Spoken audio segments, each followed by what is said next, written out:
Escape of the seven के last episode में दिखाते हैं कि जब दोहयूक को के टांग में गोली मारता है तो दोहयूक सबसे पहले हनमोने के पास आता है और उससे एक फेवर मांगता है और उसे कहता है कि मिस ग्यूम यानी दामी की मदर के मोबाइल में स्पाइंग ऐप इंस्टॉल कर दो। हनमोने ऐसा ही करती है। उस स्पाइंग ऐप के थ्रू दोहयूक और हनमोने के और मिस ग्यूम के होने वाली सारी कॉन्वर्सेशन सुन सकते हैं। इसी स्पाइंग ऐप के थ्रू उन्हें पता चलता है कि मिस ग्यूम के और बाकी सब लोग मिस्टर बैंक की दौलत के पीछे हैं और उन्हें मिस्टर बैंक के पैसों की लोकेशन पता चल गई है और वो उसे चुराने के लिए एक प्लान बना रहे हैं। इसलिए दोहयूक पहले ही उस जगह पर पहुंच जाता है। वहां पर मौजूद शख्स जो मिस्टर बैंक के पैसों की रखवाली कर रहा होता है वो दोहयूक को पहचान जाता है और उसके सामने अपना मास्क उतार देता है। वो दोहयूक से ली हुई सो के बारे में पूछता है तो दोहयूक कहता है कि मैथ्यू ली हुई सो नहीं बल्कि के है। वो ये सुनकर बहुत हैरान होता है। फिर वो दोनों प्लान बनाते हैं कि कैसे मिस्टर बैंक के पैसे को इन लोगों से बचाया जाए और वो इसमें कामयाब भी हो जाते हैं। जब चेयरमैन की एक्स गर्लफ्रेंड और वो पुलिस कमिश्नर मिस्टर बैंक की दौलत को लेकर जा रहे होते हैं तो वो पुलिस वाला सारा ड्रामा इन लोगों ने ही किया होता है और इस तरह से वो मिस्टर बैंक की दौलत को बचा लेते हैं। और दोहयूक कहता है कि अब मिस ग्यूम और के मिस्टर बैंक के पैसे के ऊपर एक दूसरे से लड़ेंगे और हम इस चीज का फायदा उठाएंगे और ऐसा ही होता है। वो आपस में लड़ते हैं और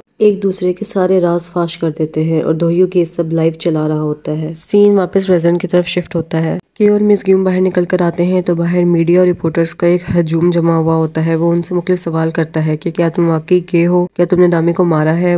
के पास उनके सवालों का कोई सही जवाब नहीं होता। वो बातों को घुमाता फिराता है लेकिन मीडिया और रिपोर्टर सेटिस्फाई नहीं होते, इसलिए के वहाँ से जान छुड़ाकर भाग जाता है। के चेयरमैन को मारने के लिए हॉस्पिटल जाता है लेकिन दोहयूक उसके पहुंचने से पहले ही चेयरमैन को हॉस्पिटल से लेकर निकल गया होता है। दूसरी तरफ हनमोने हन्ना को लेने आती है और मिस्टर यंग से कहती है कि मैं सबको बता दूंगी कि ये के की बेटी है और मैं के की गर्लफ्रेंड थी। इस तरह के की पहचान हो जाएगी और पुलिस उसे पकड़ लेगी। तो मिस्टर यंग उसे रोकता है लेकिन हन्ना ये सब सुन लेती है और वहाँ से भाग जाती है। उसके पास हनमोने की मदर का नंबर होता है। वो उन्हें कॉल करती है और हनमोने की मदर आकर हन्ना को ले जाती है।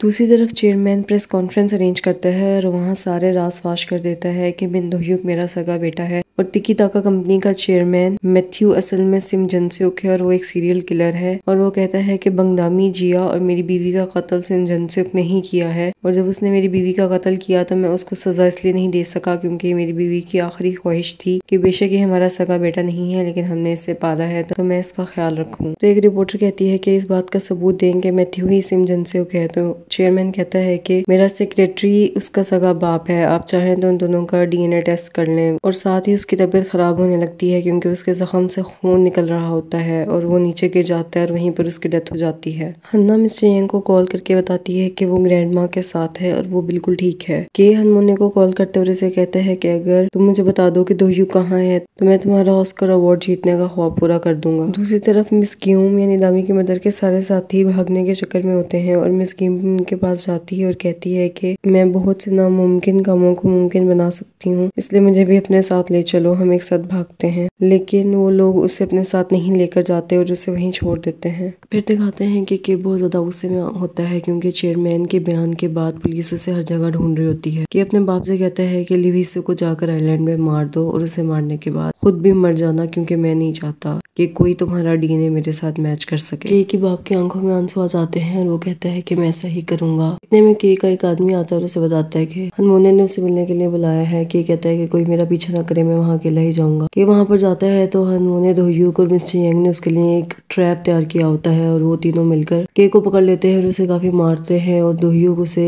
गोली मारने ही वाला होता है कि इतने में वहाँ के आदमी आ जाते हैं और के को बचा लेते हैं और उसकी जगह उन तीनों को पकड़ लेते हैं। फिर सीन शिफ्ट होते हैं और दिखाते हैं कि के का बाप आइलैंड पर जाकर खुद समेत पूरे आइलैंड को बम से उड़ा देता है लेकिन लिविस और कंकी तक उसकी नजर से बचकर वहां से निकल जाते हैं। फिर दिखाते हैं कि के अपने आदमियों के जरिए मिस ग्यूम और उसके साथियों को पकड़वा लेता है और उनको उसी जगह पर बंद कर देता है जहाँ दोहयूक और उसके साथियों को रखा होता है।